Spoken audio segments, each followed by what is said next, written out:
നേപ്പാളിൽ ചെറുവിമാനം തകർന്നു വീണ് 18 പേർ മരിച്ചു.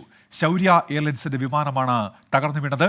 വിമാനത്താവളത്തിൽ നിന്ന് പറന്നുയരുമ്പോഴായിരുന്നു അപകടം. 19 പേരാണ് വിമാനത്തിൽ ഉണ്ടായിരുന്നത്. പൈലറ്റിനെ പരിക്കുകളോടെ ആശുപത്രിയിലേക്ക് മാറ്റി. ബൽറാം നെടുങ്ങാടിയുണ്ട് ഇപ്പോൾ വിശദാംശങ്ങളുമായി ഡൽഹിയിൽ നിന്ന്. ബൽറാം, ഇതെങ്ങനെയാണ് ഈ അപകടം എന്നത് വ്യക്തമാകുന്നുണ്ടോ? എന്തൊക്കെയാണ് വിവരങ്ങൾ ബൽറാം?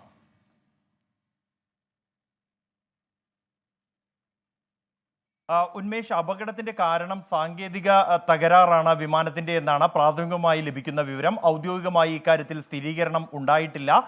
ഇക്കാര്യത്തിൽ പ്രധാനമന്ത്രി റിപ്പോർട്ട് തേടിയിട്ടുണ്ട്.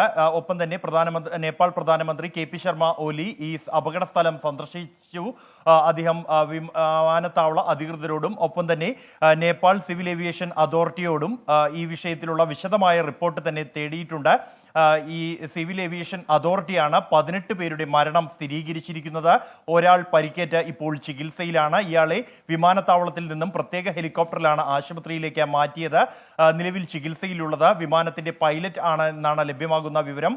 ഈ തെരച്ചിൽ നടത്തിയ ഘട്ടത്തിൽ പൈലറ്റ് അടക്കം 4 പേരെ ജീവനോടെ കണ്ടെടുക്കാൻ കഴിഞ്ഞിരുന്നു. അതിൽ മറ്റ് 3 പേരും പിന്നീട് മരിച്ചു എന്നാണ് ഏറ്റവും ഒടുവിൽ ലഭ്യമാകുന്ന വിവരം. ഇന്ന് രാവിലെ 11:13 കൂടിയാണ് ഈ വിമാനത്താവളത്തിൽ നിന്നും ലഭ്യമായ CCTV ദൃശ്യങ്ങളുടെ അടിസ്ഥാനത്തിൽ 11:13 കൂടിയാണ് വിമാനം പറന്നുയരുകയും തുടർന്ന് ഉയരുന്ന ഘട്ടത്തിൽ തന്നെ തെന്നി മാറുകയും തകർന്നു വീണ് ഉടൻ തീപിടിക്കുകയും ചെയ്തത്. വിമാനത്തിൽ 17 യാത്രക്കാരും 2 ക്രൂ അംഗങ്ങളുമാണ് ഉണ്ടായിരുന്നത്. ഈ 17 പേരിൽ ഒരാൾ മാത്രമാണ് വിദേശി ഉള്ളത്. മറ്റ് 16 പേരും നേപ്പാൾ പൗരന്മാരാണ്. ഒരു സ്ത്രീയും ഇതിൽ ഉൾപ്പെടുന്നുണ്ട്.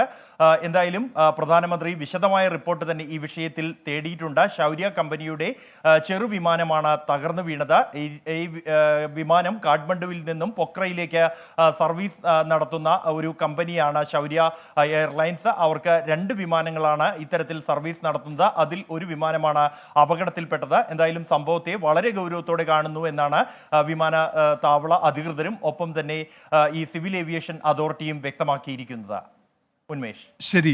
ബൽറാം നെടുങ്ങാടിയാണ് വിവരങ്ങൾ നൽകിയത്. നേപ്പാളിലാണ് ഈ വേദനിപ്പിക്കുന്ന സംഭവം. വിമാനം തകർന്ന് 18 പേർ മരിച്ചിരിക്കുന്നു. പൈലറ്റിനെ ആശുപത്രിയിലേക്ക് മാറ്റിയിട്ടുണ്ട് എന്നാണ് മനസ്സിലാക്കാൻ കഴിയുന്നത്.